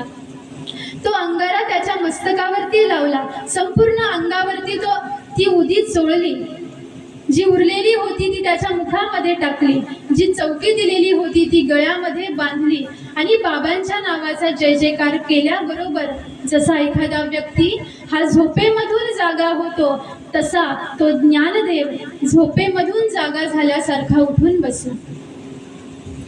ही लीला हा श्रद्धेचा परिणाम आहे, हा करुणेचा परिणाम आहे. जसं बाबांना तडफड करणारे मासे डोळ्यांनी पाहावत नव्हते महाराज, तसंच आपला भक्त सुद्धा व्याकुळ झालेला आहे. मरणोपरांत वेदना त्याला प्राप्त होत आहेत. तो विचलित झालेला आहे, हे कसं सहन होईल? अंगाऱ्याचं निमित्त केलं, चौकीचं निमित्त केलं आणि त्या ठिकाणावरती बाबा येऊन पोहोचले आणि बाबांनी आपल्या दृष्टिक्षेपाच्या माध्यमातून त्या ज्ञानदेवाला जीवनदान दिलं असं सुद्धा म्हणता येईल आपल्याला. कारण बाबाचा स्पर्श त्या अंगाऱ्याला झाला, अर्थात बाबांची कृपा, बाबांचं सामर्थ्य त्याच्यामध्ये आलं आणि त्या अंगाऱ्याने तो परिणाम दाखवला. ज्ञानदेव उठून बसला, धावत धावत देवगडला जाऊन पोहोचला, बाबांच्या चरणांवरती लोटांगण घातलं, घट्ट मिठी मारली आणि अश्रुपात करायला लागले. बाबांनी सांगितलं, बेटा, जे जीवनदान प्राप्त झालेलं आहे ते संपूर्ण जीवन तू दत्तात्रयांच्या सेवेसाठी समर्पित कर. कृपा दान केली, वरदहस्त मस्तकावरती ठेवला. हा एकच प्रसंग नाही तर असे हजारो अनेक प्रसंग भक्तांच्या जीवनामध्ये घडून आले आणि त्या वेळेला जेव्हा जेव्हा त्यांनी बाबांचा धावा केला त्या वेळेला बाबांनी त्यांना जीवनदान दिलेलं आहे. आणि आता पाहता पाहता हजारो भक्त बाबांचे झाले, हजारो साधक झाले आणि आता बाबा जराशे वयोवृद्ध व्हायला लागले. देवगडची स्थापना झालेली आहे, एका बाजूला कार्य सुद्धा चालू आहे. आणि आता विचार केला बाबांनी की आता माझ्या जागेवरती माझी प्रतिमूर्ती म्हणून मी कुणाला उभं करू. मग त्यावेळेला श्री संत आदिशक्ती मुक्ताबाईचं जे क्षेत्र आहे महंत नगर, या महंत नगरचे जे संस्थापक होते परमपूज्य ब्रह्मनिष्ठ गुरुवर्य श्री श्रीराम महाराज, या श्रीराम महाराजांचे जे शिष्य आहेत, जे विद्यार्थी आहेत,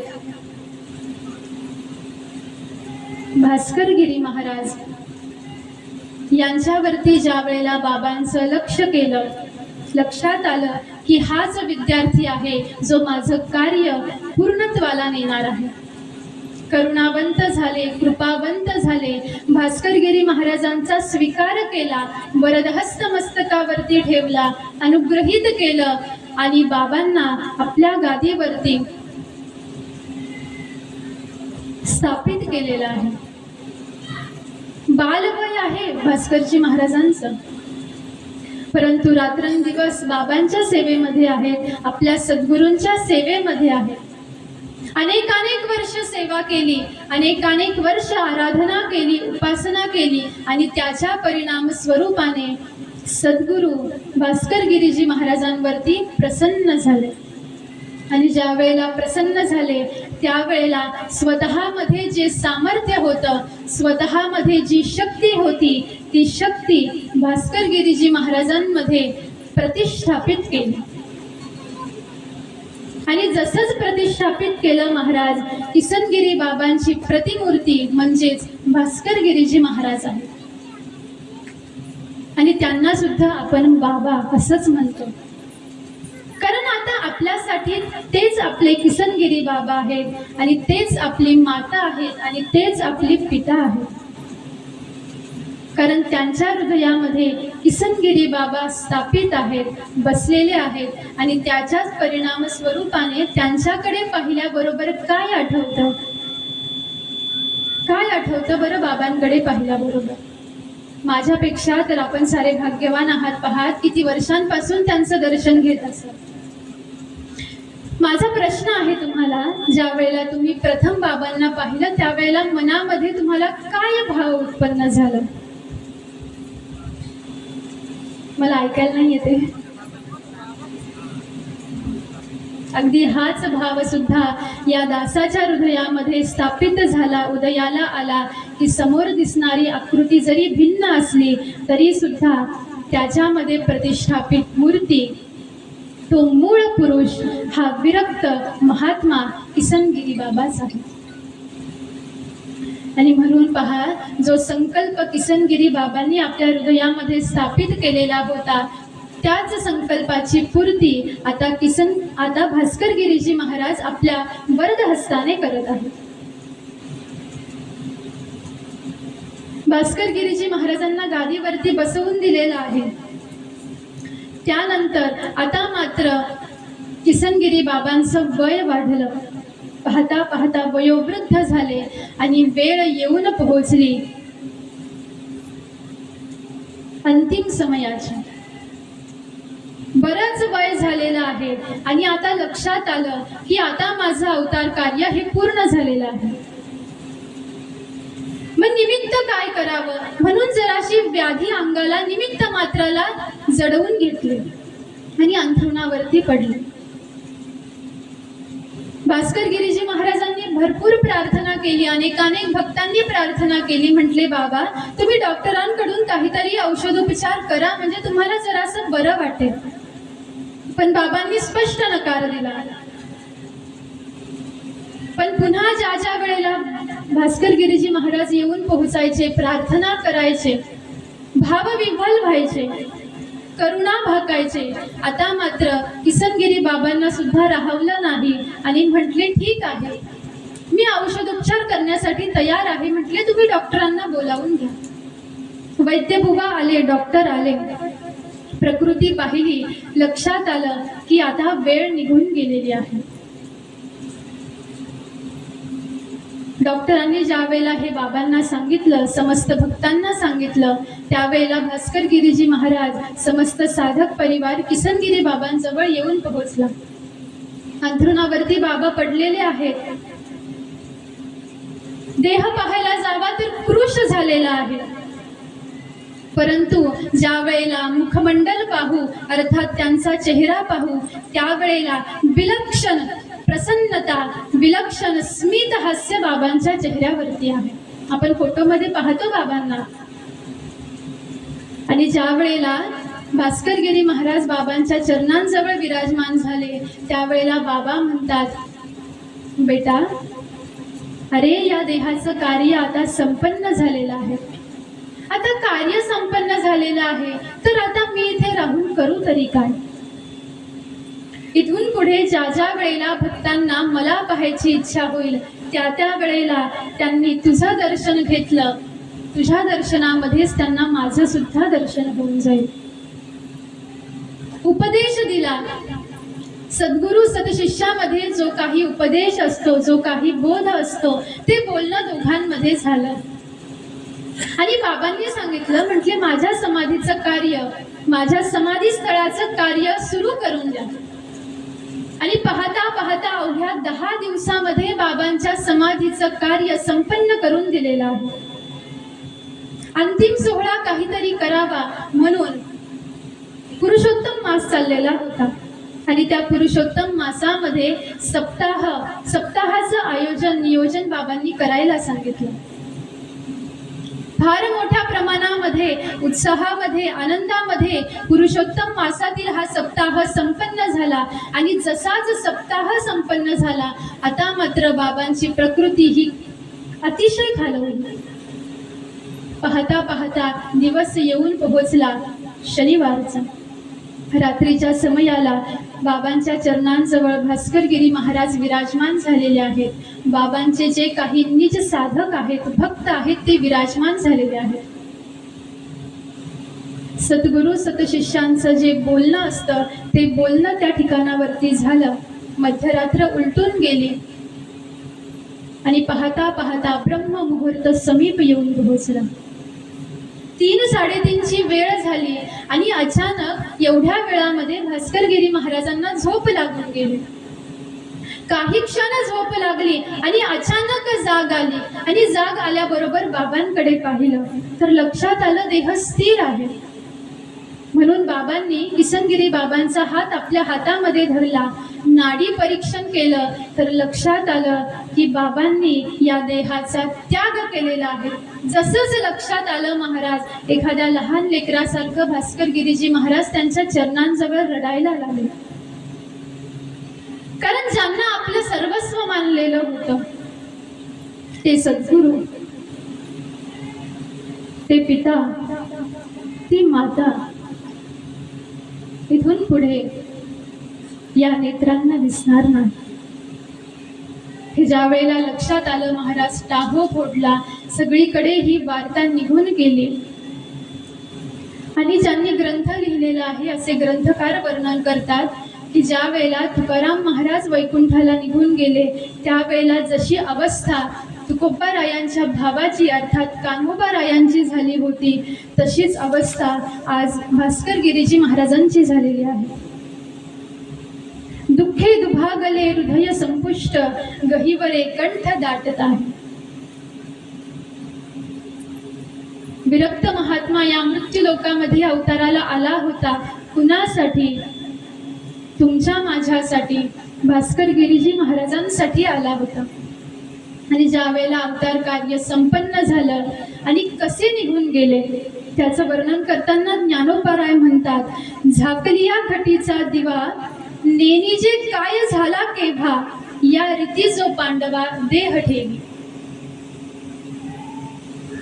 प्रसन्न अंतःकरणाने जी अंतःकरण वृत्ती दत्तात्रय प्रभूंच्या चरणांवरती केंद्रित झालेली होती, एकाकार झालेली होती, त्या आपल्या परब्रह्म स्वरूपाकडे लक्ष लागता किसनगिरी बाबांनी प्रसन्नतेने संतुष्टतेने हा देह सोडून दिला. बाबांचं अवतार कार्य तर संपन्न झालं महाराज, पण त्यांच्या पश्चात तुम्ही मी या मृत्यू लोकामध्ये जे जीवन जगत आहोत, भास्कर गिरीजी महाराज जे जीवन जगत आहेत त्यांच्या अनुपस्थितीमध्ये अर्थात ते आहेत. तत्वज्ञानाच्या दृष्टीने जर का तुम्ही मी विचार केला महाराज ते आहेत, अजूनही आहेत. आणि जोपर्यंत कल्पांत होत नाही तोपर्यंत बाबा इथंच आहेत. पण ज्या वेळेला प्रेमाचा विषय येतो, ज्या वेळेला भावनेचा विषय येतो, त्यावेळेला प्रेम व्यक्त करण्यासाठी आकृती समोर हवी असते. म्हणून ज्या वेळेला आपण प्रेम भावनेने बाबांकडे पाहू त्यावेळेला आपल्याला या देहाला बाबांचा देह नाही दिसू शकणार. म्हणून असं म्हणू आपण की त्यांचा विरह तुम्हाला मला अजूनही आहे. पाहता पाहता साऱ्या प्रांतामध्ये वार्ता जाऊन पोहोचली आणि जेवढे भक्त होते बाबांचे ते सारे जण देवगडमध्ये येऊन पोहोचले. दुपारी 2 वाजता बाबांची अंत्ययात्रा अर्थात महायात्रा आरंभ करून दिलेली आहे. बाबांनी जे समाधी स्थान शोधून दिलेलं होतं त्या ठिकाणावरती बाबांचा देह स्थित केला आणि त्याच ठिकाणावरती आज तुम्हाला मला पुन्हा एक वेळेला बाबा दिसतात. तिथं आहेत की नाही बसलेले? आणि म्हणून पहा, त्यांच्याच कृपाशीर्वादाने तुमचं माझं जीवन चालू आहे. त्यांच्याच कृपाशीर्वादाने तुमचा माझा परिवार चालतो आहे. त्यांच्याच कृपाशीर्वादाने तुम्हाला मला अन्न भेटतं आहे आणि त्यांच्याच कृपाशीर्वादाने तुम्हाला मला जीवन जगण्यासाठी श्वास भेटत आहे. मग जर सारं काही त्यांच्याच कृपेनं प्राप्त होत आहे तर जीवनभर त्यांनी जे केलं तेच तुम्हाला मला करणं हे तुमचं माझं कर्तव्य आहे. म्हणून पहा, असा लोकविलक्षण महात्मा या मृत्यू लोकामध्ये अवताराला आला, लोकविलक्षण कार्य संपन्न केलं आणि आपलीच प्रतिकृती म्हणून भास्कर गिरीजी महाराजांना तुमच्या माझ्यासाठी करुणावंत होण्यासाठी, कृपावंत होण्यासाठी तुमच्या माझ्यामध्ये आणून पोहोचवलेलं आहे.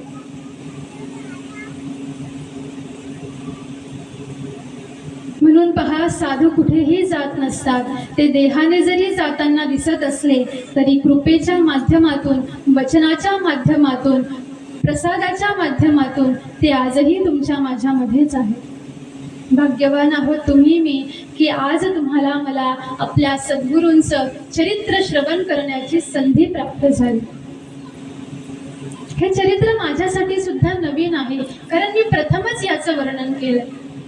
आणि वर्णन करत असताना भय सुद्धा होतं महाराज की एवढ्या मोठ्या महात्म्याला अर्थात आपल्या सद्गुरूंना आपल्याला वर्णन करून सांगायचंय आणि ही दिसती तेवढी सोपी गोष्ट नाही. जरासा जर का अपराध झाला महाराज तर आपण त्यांच्या क्रोधाला कारणीभूत होऊ. परंतु धाडस केलं कशाच्या बळावरती? त्यांच्याच करुणेच्या बळावरती, त्यांच्याच कृपेच्या बळावरती धाडस केलं. आणि आज बोलत असताना ही आकृती जरी तुम्हाला दिसत असली तरी बोलणारे आणि ऐकणारे तेच परमचैतन्य, तेच महात्मे, तेच बाबा आहेत. झालेली सेवा गुरु महाराजांच्या चरणी समर्पित करून देऊ या ठिकाणावरती आजच्या सेवेला पूर्णविराम.